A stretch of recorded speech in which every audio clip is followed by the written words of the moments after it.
Judges chapter 11. Jephthah the Gileadite was a mighty warrior. His father was Gilead. His mother was a prostitute. Gilead's wife also bore him sons, and when they were grown up, they drove Jephthah away.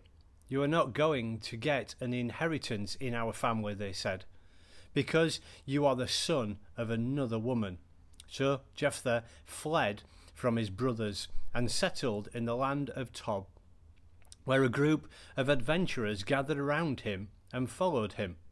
Some time later, when the Ammonites made war on Israel, the elders of Gilead went to Jephthah from the land of Tob. "Come," they said, "be our commander, so that we can fight the Ammonites." Jephthah said to them, "Didn't you hate me and drive me from my father's house? Why do you come to me now when you're in trouble?"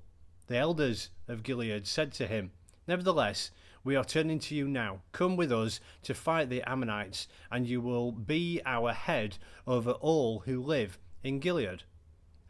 Jephthah answered, "Suppose you take me back to fight the Ammonites, and the Lord gives them to me. Will I really be your head?" The elders of Gilead replied, "The Lord is our witness. We will certainly do as you say." So Jephthah went with the elders of Gilead, and the people made him head and commander over them. And he repeated all his words before the Lord in Mizpah. Then Jephthah sent messengers to the Ammonite kings with the question, "What do you have against us that you have attacked our country?" The king of the Ammonites answered Jephthah's message, "When Israel came up out of Egypt, they took away my land from Arnon and Jabbok, all the way to the Jordan. Now give it back peaceably." Jephthah sent back messages to the Ammonite king, saying, "This is what Jephthah says. Israel did not take the land of Moab or the land of the Ammonites. But when they came up out of Egypt, Israel went through the desert to the Red Sea and on the Kadesh. Then Israel sent messengers to the king of Edom, saying, 'Give us permission to go through your country.'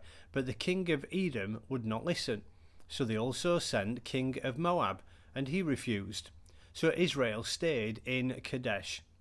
Next they travelled through the desert, skirted the lands of Edom and Moab, passed along the eastern side of the country of Moab, and camped on the other side of the Arnon.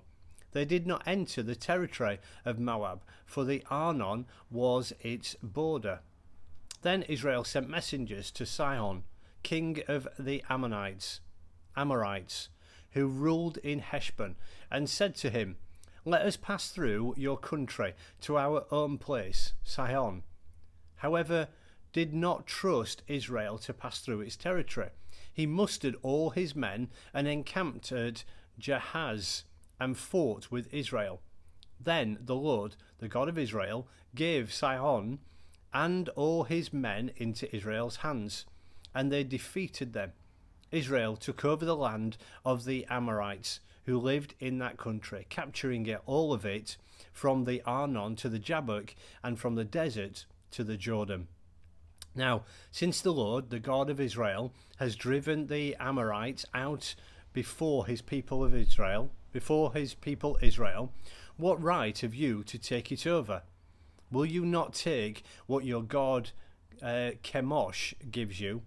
Likewise, whatever the Lord our God has given us, we will possess.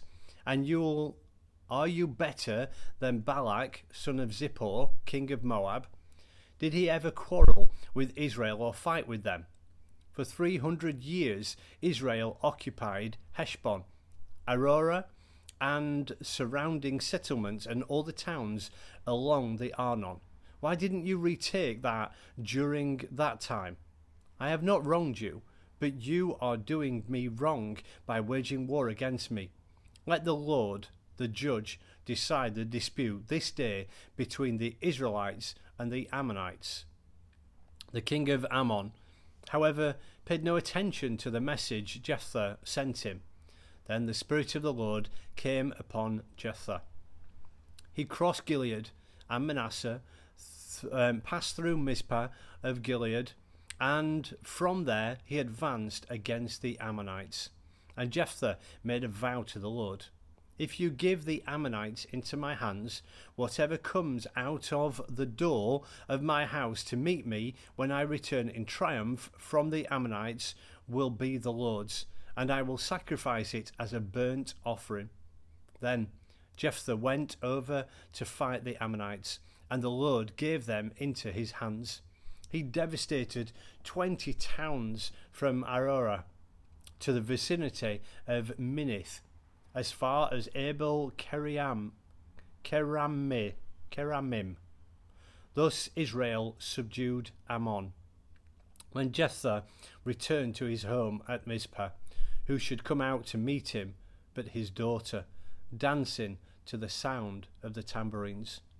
She was only a child, except for her he had neither son nor daughter. When he saw her, he tore his clothes and cried, "Oh, my daughter, you have made me miserable and wretched, because I have made a vow to the Lord that I cannot break." "My father," she replied, "you have given your word to the Lord. Do to me just as you promised. Now the Lord has avenged you and your enemies, the Ammonites. But grant me this one request," she said. "Give me 2 months to roam the hills and weep for my friends, because I will never marry." "You may go," he said, and he let her go for 2 months. She and the girls went into the hills and wept because she would never marry. After the 2 months, she returned to her father, and he did to her as he had vowed, and she was a virgin. From this comes the Israelite custom that each year the young women of Israel go out for 4 days to commemorate the daughter of Jephthah the Gileadite.